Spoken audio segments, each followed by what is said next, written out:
Good afternoon. Thank you so much for joining us at Darden this afternoon on this quiet break week, so that's why there's not so many students who are on break at Darden.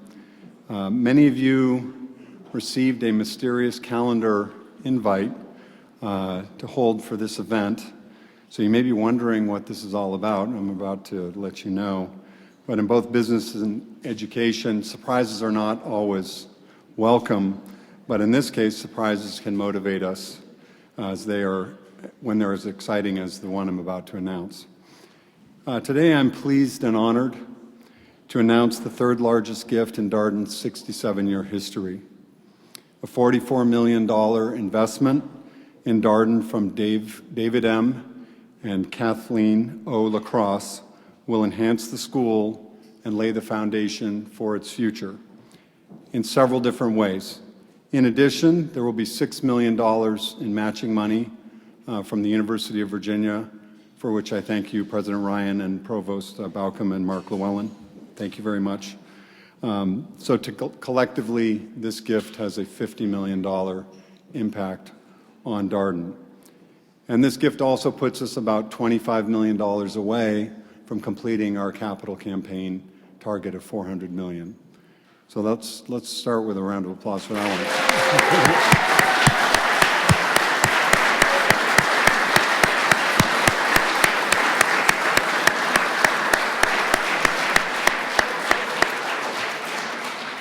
one. All right, now let's go through what this is all about.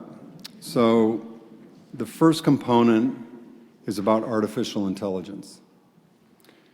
So this features a bequest that will help Darden build momentum toward establishing a research center or initiative on managing artificial intelligence and its ethical implications, an emerging challenge and opportunity for business and society. Dave and I have spoken on this topic for almost 2 years, pretty much on a continuous basis. We've shared insights on books like Surveillance Capitalism by Zuboff and The Loop that Dave sent me. Very important area. And what you might not know is that almost 30 years ago, Dave himself was involved in artificial intelligence, early applications of it, as he wrote the coding and the algorithms that now comprise Fair Isaac Corporation's algorithm for assessing credit risk, otherwise known as your FICO credit score. So Dave was the guy who wrote a lot of that code that now determines your credit score. So if you don't like your credit score, blame Dave.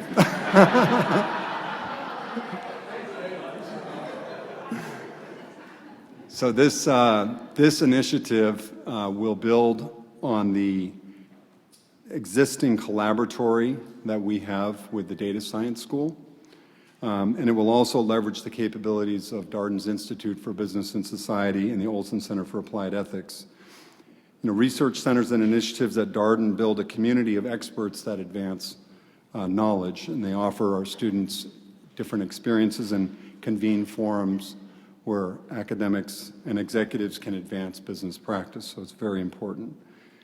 And as more peer institutions challenge Darden's pioneering and globally recognized leadership in ethics and finance, where Darden has truly been a leader, this new effort is going to help spur Darden's position as a leading business school in this space going forward. So it's a start towards this ambition.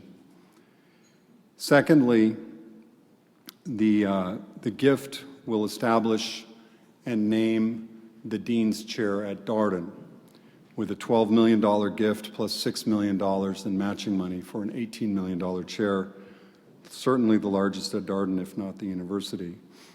And endowing this position honors Darden's tradition of visionary leadership, from our founding dean, Charles Abbott, to my predecessor and friend, Bob Brunner, who I know is here somewhere. This endowed chair ensures the highest caliber of future deans at Darden, and it ensures that Darden will be able to attract top candidates with the appropriate resources, and it sends the message that Darden has the ambition to be one of the best business schools in the world, because that is our ambition. And I would like to add for the record that, unfortunately, there's no change in compensation related to this gift. Oh, well. Working with the LaCrosses over the last 18 months, I've come to see that they are not only caring and huge fans of Darden's faculty, but they are also very astute investors. They want to see impact. Dave helped steward Darden's financial resources through his role on Darden School Foundation Board, where he sits on the investment committee. And it has become clear that a motivating factor for this endowed chair gift was not only the matching money, but the understanding that it frees up resources for other things because salary is already paid by tuition dollars. So this enables further investment in faculty excellence, which is something that Dave believes very deeply in. And I've conveyed to Dave and Kathy that the school has the intent to use some of the school's freed up financial resources to support or backstop a few faculty-related initiatives in the coming period. First, a series of cases on artificial intelligence to start the ball rolling, and some support for teaching excellence. Secondly, to support master plan projects in support of faculty and student interaction, for example, in the area of dining. And third, to the extent possible, master plan enhancement that will support faculty research, maybe in the camp library building, as well as any possible adjustments to the dean's office if it's necessary to move it. Third, another major component of this gift and the LaCrosse's generosity is a $20 million lead gift to catalyze and support the construction of planned on-grounds residential housing at Darden. Something that Dave and Kathy believe will be a differentiator for the school that will take our educational experience to another level. This capital project, which we recently shared with President Ryan, Provost Balcom, all the other deans, and also the Board of Visitors, is expected to include high-quality accommodations for students and important amenity spaces to complement the overall living and learning spaces throughout the Darden grounds. One location that we're thinking about is around the parking garage that some of you would know as a possible site, which is what has been rendered on the master plan vision. And I would like to underline that we understand that there's many approvals and many more steps to go before any project can begin, but it is clear that a lead gift of this magnitude definitely gives us the financial viability, we think, to make this possible and thus a reality. And beyond the primary intent of residential housing, enhancing the Darden academic experience, they also have indicated that they're understanding that revenue-generating investments like residential housing and our infrastructure can provide new sustainable financial support for student and faculty excellence if done right. So if you think about it, in the long term, it becomes kind of an endowment, residential housing, if it would ever get built and then paid off, like an apartment building. Once it's paid off, it generates a lot of cash flow. And their hope, and one that I share and committed to, is that one day the residential housing project, if it gets off the ground, will also become a strong long-term financial asset for the school that would support outstanding students' financial need and overall help us do things like attract talented women to Darden. So that is the third pillar of the gift.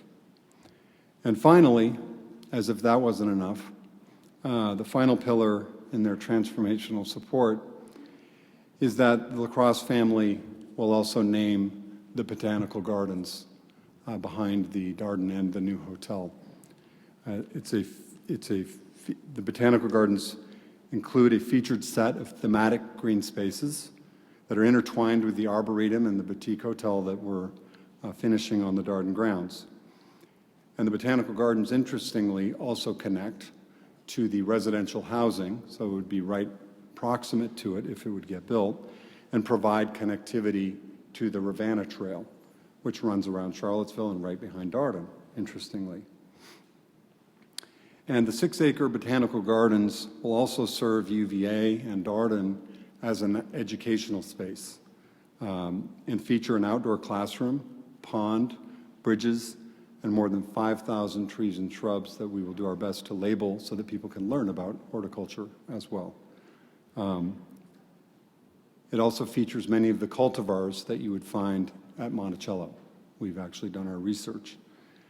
The botanical gardens also honor Thomas Jefferson and his vision. I learned that coincidentally, he was working on botanical gardens at the University of Virginia, which would have been over by Alderman Library in what is now known as Nameless Field, at the time that he died. It was a different design, a different botanical garden, but it was one of the original aspirations.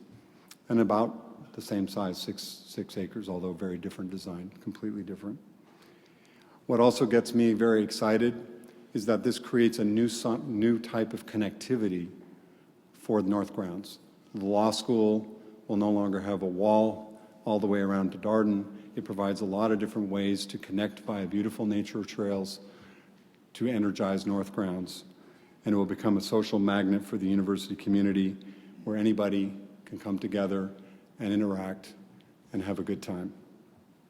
So in summary, a beautiful gift that supports faculty, students, and the master plan by building momentum for artificial intelligence, a dean's chair, a lead gift for residential housing, and naming the botanical gardens. Wow.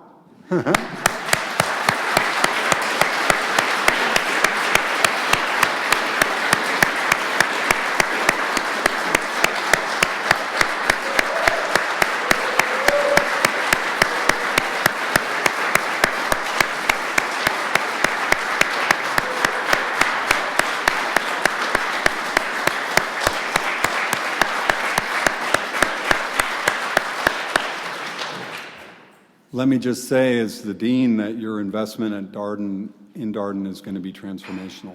And I think we can all understand why, and your impact will echo far beyond the school to the entire university and, in many ways, to the community.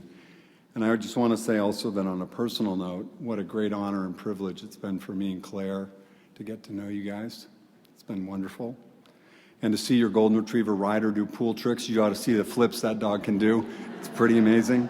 To become friends with you, to see just the amazing people you are, your humility, just the way you've approached and you put everyone else before yourselves, you make us all proud. So with that, I'd like to hand it over to President Ryan, who'd like to say a few words. Thank you.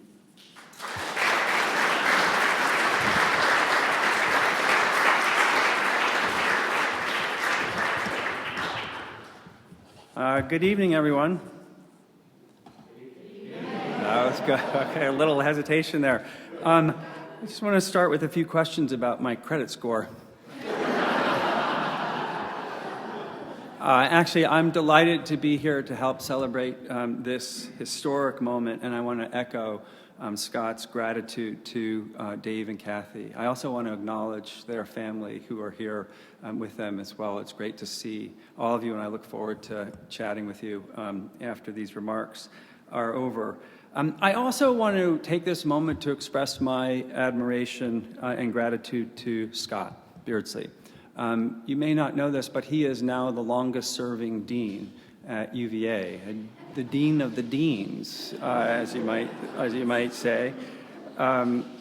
He and his family are as immersed in the culture and community of the university as anyone I know. We were neighbors on the lawn my first year, and so I got to see this up close. Scott is also, this is an overused phrase, but in Scott's case, it's true. He is a truly visionary leader, and his vision is ambitious, it's clearly articulated, and it's incredibly smart. And that's how I think of this gift as well. It fits perfectly with Scott's vision. It's incredibly smart for Darden, and it fits perfectly with the vision of the university. So first, endowing the deanship, recognizes the importance of leadership at Darden. And Darden has been incredibly fortunate to be served by extraordinary deans. Scott mentioned a couple of them. I see Bob Bruner back there. Scott himself is in this company as well. This gift is not just a tribute to Scott and his predecessors, but as Scott mentioned, it is forward-looking insofar as it will help ensure that Darden can continue to attract the very best deans in the country. Second, Scott has had a vision, which I share, about housing more students on grounds, and in particular, housing more Darden students on the grounds of Darden. He recognizes, as I do, that there's something powerful about students not just learning together, but learning and living together. And I suspect he's seen that up close by living on the lawn. And so by allowing Darden students to live on the grounds of Darden, as Scott mentioned, it will enhance their educational experience. And the Botanical Gardens offers opportunities for students to have chance encounters and a place to exchange ideas. And it will be a much nicer view when I run behind the law school and Darden. So I personally am really pleased by that. Third, as you may know, part of the strategic plan for the university, or the stated aim of the strategic plan of the university, is to be a university that is both great and good in everything we do, which means not only excellent, but excellent for the purpose of advancing the common good and making the world a better place. And so the portion of this gift that is focused on artificial intelligence and the ethics of artificial intelligence is a perfect example of what I mean by a university that is doing work that is both great and good. So for all of those reasons, Dave and Kathy, you have my deepest gratitude and admiration. And I would like to ask that we all join in another round of applause.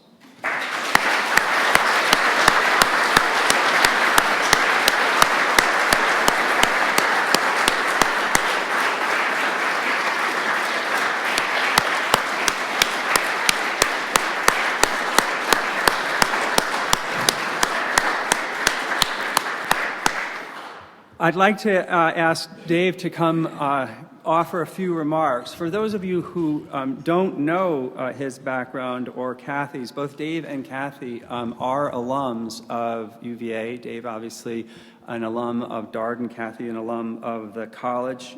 Dave was a leader at the Bank of America for 10 years and then founded his own company, Risk Management Technologies, which was acquired in 1997. He and his son are now the co-owners of a brewing company, which I'm sure he'll tell you about. But without further ado, Dave, the podium is yours.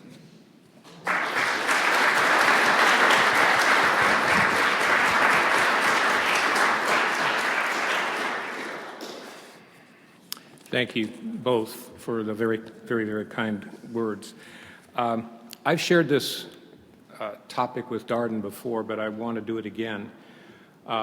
This place was truly a transformational experience for me, and I used that word long before it became embedded in Darden's marketing propaganda. It surely changed the trajectory of my career, and it opened career forks in the road that would never otherwise have materialized. I made it known to Kathy from graduation on that I wanted to pay Darden back in a meaningful way, and I want to state that she has been 100% supportive of that, and I want to acknowledge her now for that reason.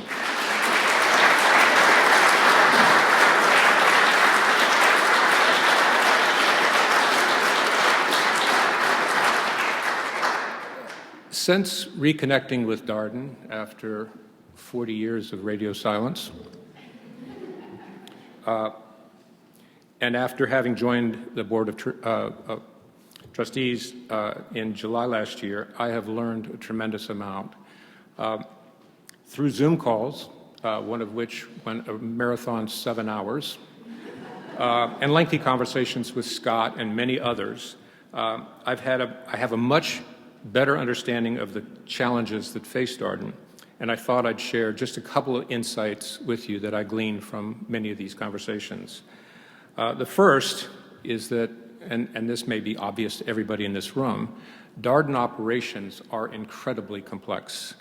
And I should have appreciated this more, but having been exposed to the many balls that are obliged to be kept in the air at the same time, and when one is caught, two more go up. It's remarkable, and the challenge for resource allocation in an institution of this complexity is very, very daunting.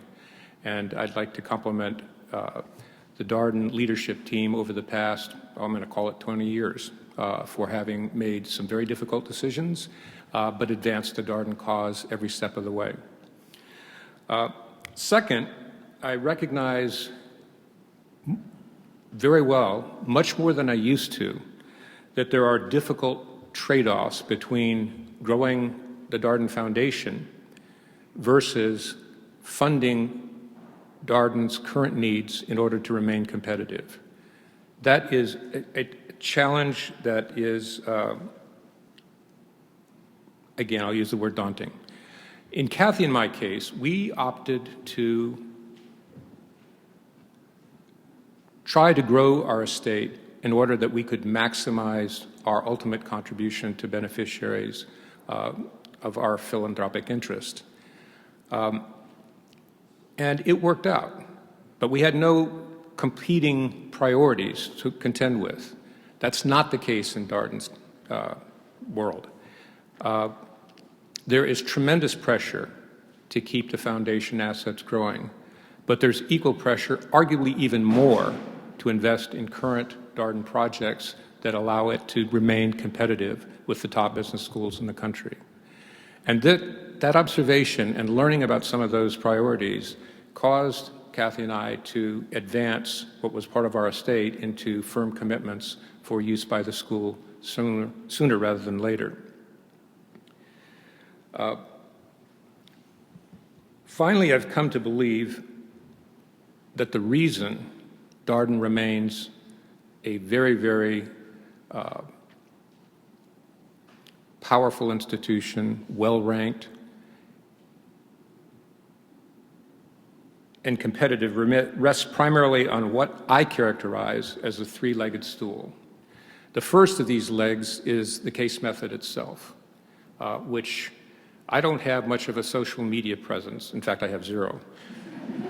But if you were to Google my name, you would find on the Darden site a pretty long diatribe, if you will, about why our case method is so superior to alternative forms of business education. It's a pretty good-sized little paper, and I encourage you to take a look at it if you are so inclined. So the first leg is the case method itself. The second leg clearly is the faculty, and more specifically, a faculty that is skilled at teaching via the case method. And it's a completely different skill set than somebody who would regurgitate lectures from year to year. A completely different skill set. And the third leg clearly is the students themselves, are the students themselves. They are the most, and collectively, those three legs interacting together becomes what I regard as the Darden experience. And it's unique in this country, I believe, in the world. Ranking criteria and the weights that are placed on those criteria differ from poll to poll. I think it's entirely appropriate to look at the straightforward metrics like starting salaries, bonuses, GMAT scores. But when it comes to the other criteria that are used, the more subjective ones, I gravitate toward the ones that judge whether or not Darden is delivering an education that is unsurpassed, and secondly, that students themselves truly value their experience at Darden. Those are the criteria that drive me to look at polls at all, is to see how we do on those two dimensions. And I'm so pleased that we score, where I think it counts the most, incredibly well. But we can never be complacent about that. Scott suggested that I provide a little more rationale for why we made these commitments when we did, and I'll take a shot at that. The first criteria that I took on was, or used in making these judgments, was whether or not this initiative or this project or whatever would truly enhance the Darden experience beyond what it was currently. And that applies to everything that Scott and Jim alluded to today. It passes that muster. But there's some other things, and I'll start with student housing. I have mostly very positive memories about my experience at Darden. But in one area, it was certainly suboptimal, and that was in our housing situation. We lived, Kathy and I lived in the far reaches of University Heights apartment complex, and it was virtually an hour's walk from Darden.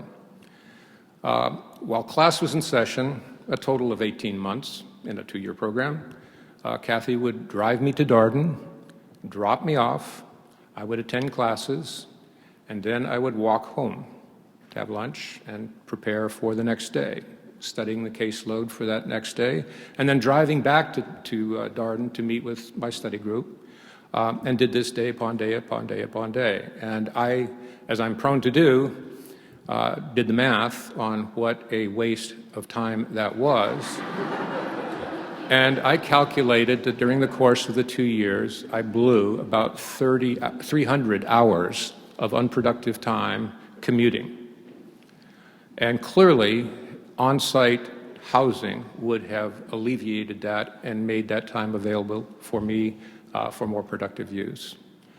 But in addition to just simply saying that on-site housing would be a productivity enhancer, I think it genuinely would quite dramatically improve the Darden experience for students, especially in the first year. And I'd like to share my reasoning for that.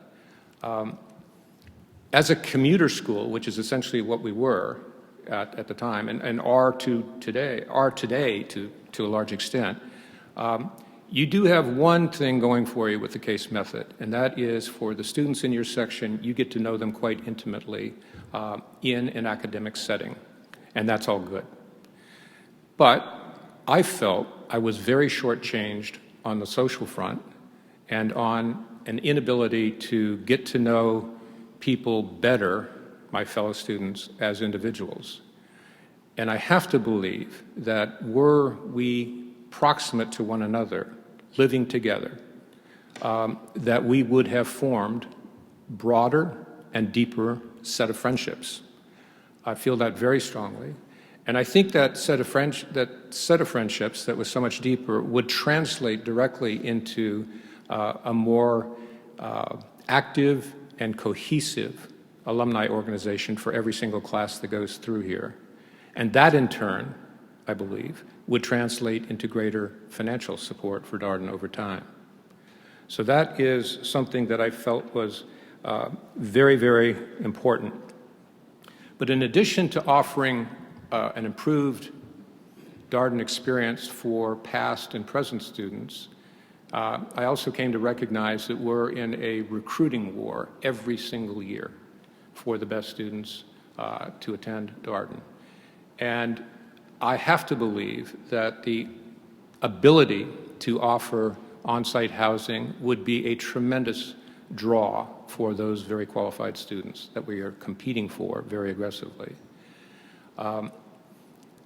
And I think I've been told, and I think it's been mentioned, that only, and if you look at the top tier schools that are out there, only Dartmouth's Tuck, Harvard, and Stanford have embedded on-site housing that compare to what we are planning here at Darden. And I think that will give us a tremendous recruiting benefit from that. And then there's the financial aspects of this proposition for student housing. Analysis so far indicates that this is going to have a pretty good return on investment, even in the presence of material amounts of debt. And that's a pretty exciting thing. Whatever the level of debt, as Scott alluded to, when it begins to run off, those returns get magnified tremendously, and become funds available for Darden on an unrestricted basis. Again, that's Scott's favorite kind. I think also that this investment is very low risk, and I consider that we have no land acquisition costs for this effort. That translates directly into higher returns than we would otherwise receive. And I also believe that we have much lower risk for this project given the desirability of on-site student housing to the students themselves. I think there's going to be tremendous demand and that low occupancy is a very low risk. In fact, I predict that there will be a waiting list for these apartments, and that we may even have to resort to a lottery going forward. Finally, and if it ever proves necessary or appropriate, having reviewed the numbers as they stand today, I would be a supporter of the Darden Foundation putting its own money into this project, both for the enhanced returns, for the diversification benefit, and the fact that it is likely to be a pretty effective hedge on inflation, which we may have for the indefinite future, or at least for a while. There's more work to be undertaken to flesh out the ownership and capital structure, and there's more work to perform the kinds of sensitivity analysis on critical assumptions and determine their effect on returns. But from my perspective, this is a win and no-brainer for Darden to pursue. There's one other point I'd like to make that was an incentive for this commitment. Scott educated me on how donations of this kind that are material can often function as a catalyst for getting for a given project by accelerating development and offering structural flexibility that might otherwise not exist. And it can even change the terms of debt that is taken on here. And if you view this commitment as a form of equity, it improves the business case, lowers the risk for Darden, and enables fast-tracking the planning and approval process. It can permit more debt to be prudently attached to the project and even the terms of that debt. It also introduces the possibility of creative, non-conventional structures to own and operate the housing that could ultimately benefit Darden in the long run. If the last point sounds a little cryptic, it is, but there's a lot more to flesh out and explore, and donations of this kind allow that to occur. Moving on to our next commitment, I'm not doing this in the same order as Scott, but I was initially, I must confess, I was initially ambivalent about the Botanical Gardens part of the hotel. But that changed quite dramatically over time, especially after I became interested in student housing. I now regard the gardens and the Arboretum, or believe that it will enhance the Darden experience very significantly.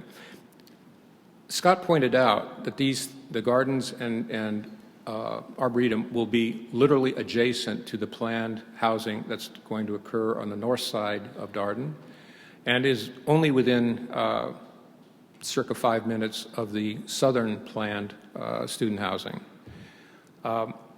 And in the northern section, there are going to be rooms with spectacular views of those gardens and Arboretum, and I have to believe that that's going to be the best views imaginable on UVA grounds. That's going to be a draw. The gardens will literally, I predict, the students will use the space regularly for a whole host of purposes. Simply walking around, finding a bench to read cases, holding your study group meeting there, or more, athletic things like bicycling and or cycling and running knowing that it hooks up with the Ravenna Trail. It's 20 miles long and completely circumnavigates Charlottesville. That's going to be a tremendous draw. And the other point, even more significant, I think, is that it will be a magnet for social interaction amongst students, an absolute magnet.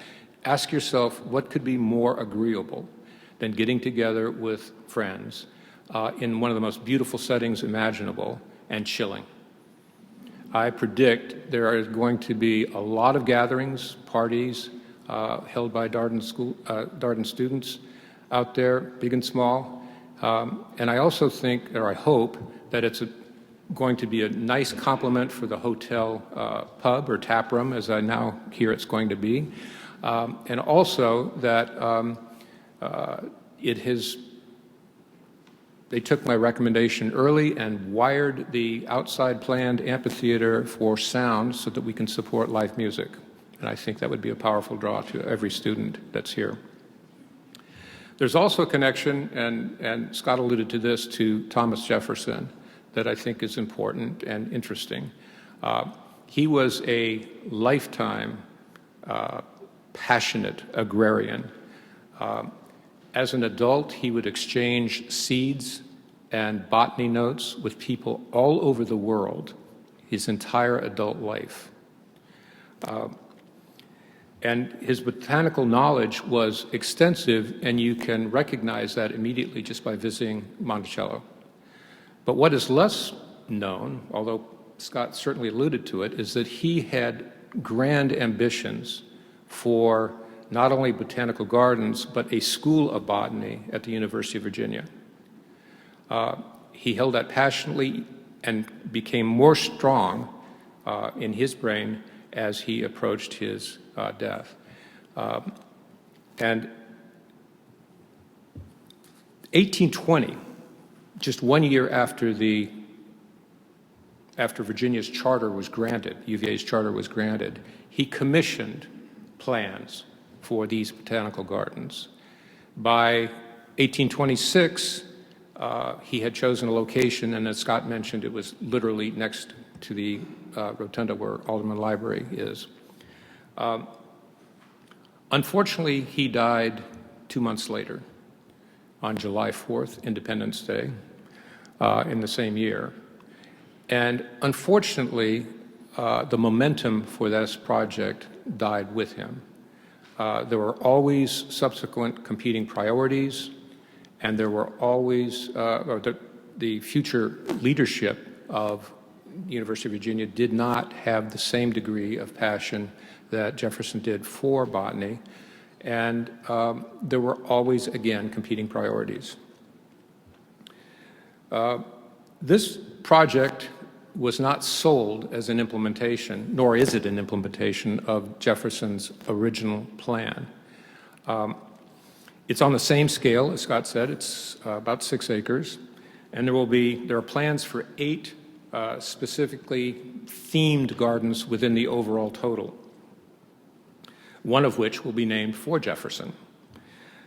Much of its content of that particular themed garden, the Jefferson Garden, will be supplied by Monticello, the seed bank there.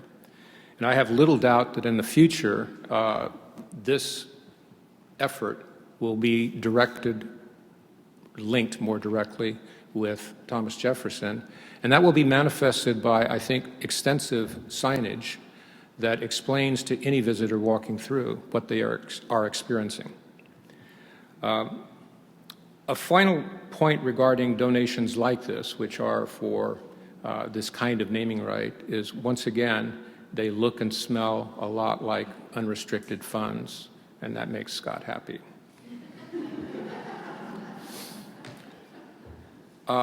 With regard to the Dean's Chair, there were 3 areas or motivators, if you will, that captured my interest. And the first of these was to provide more financial flexibility to Darden.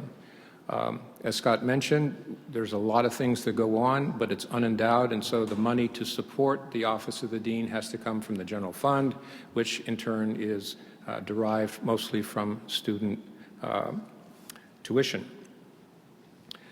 That money like he said, is unavailable for other priorities, and hopefully this endowment will alleviate that, at least to some degree. And it's also worth mentioned, and it was mentioned, that this endowment will make recruiting deans of the future, or make this school more attractive to prospective deans in the future.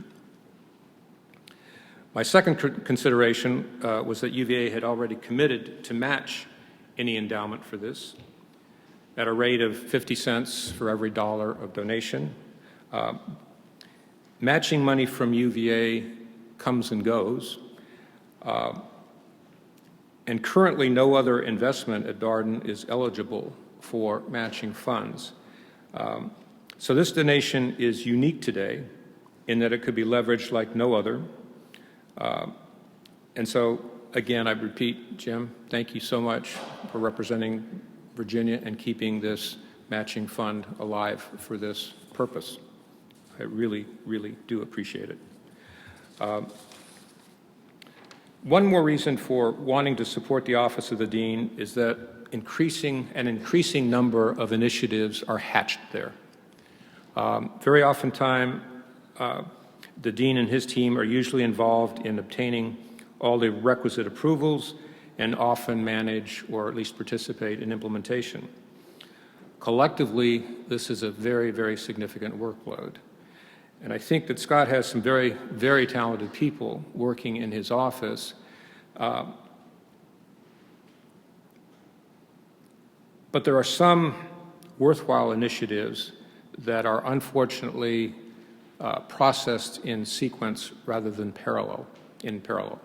And so I'm hopeful that this endowment will enable greater attention to be paid on economic analysis, internal marketing support for these initiatives, and project management.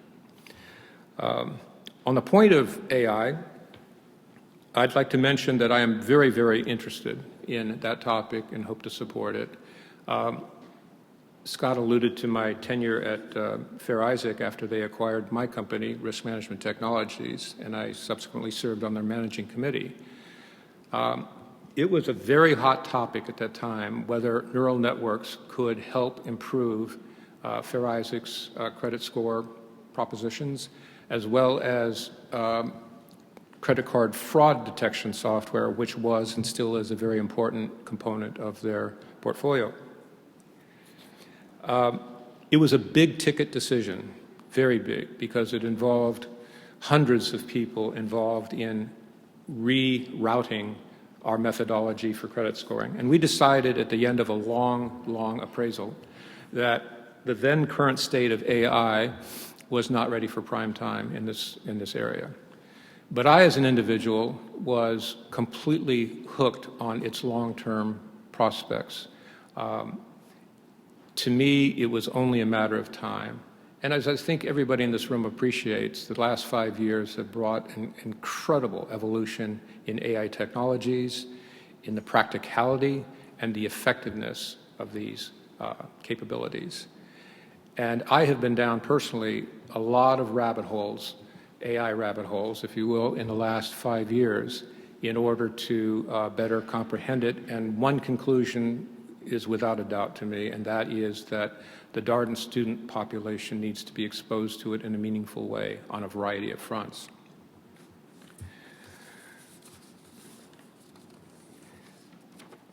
I think, as Scott mentioned, we can bring in the School of Data Science and also the Ethics Institute right here at Darden in order to make a very powerful combination that allows us to do what we do best, and that is develop cases that incorporate these issues and present them in a way that adds tremendous value to a student, not just while here, but more importantly, out in the world when they graduate. I think I'd like to wrap this up now, but I have two final thoughts, both of them quite personal. I've spoken to an increasing number of family and friends regarding our re-engagement with Darden, And after sharing some of what we were doing, many have remarked to us, or me, that you must be very proud of what is happening. And it's true that it is developed in that manner, but I would suggest to you in a very relatively minor way. Much more significant emotions for me personally, is first a sense of gratitude toward Darden that I've carried with me for the last 44 years. And more recently, a sense of relief that Kathy and I are able to do something meaningful in our lifetime. I want to conclude by expressing my sincere appreciation to Scott Beardsley for the time he invested with me and the patience with which he progressively brought me up to speed with Darden's challenges. Cynics might say that's part of his job, reeling in donors. And that's true to a degree, but it's a sort of cynical and simplistic notion, because prospective donors come in all shapes and sizes. They all have different perceptions, priorities, and probably most importantly, different personalities. To approach and have a conversation with any prospective donor, you got to have a plan, and it's got to be tailored to that individual. And what I came to appreciate about Scott was, first of all, the level of ambition that he had for Darden and the scope, so many dimensions that he was chasing, balls in the air all the time. And that really resonated with me. And I think that he also had candor and a genuineness about explaining the trade-offs that were necessary to achieve that ambition. And I think that to many of you in this room, and certainly to me, his enthusiasm is infectious. He also took great pains to learn and to probe for me what my interests were in Darden's evolution, and then translated them into offered priorities and possibilities up to me that matched those interests. And I'm very grateful for that, Scott. So thank you, Scott, and thank you, Darden. I appreciate the opportunity to share those thoughts with you, and that's all I have to say. Thanks.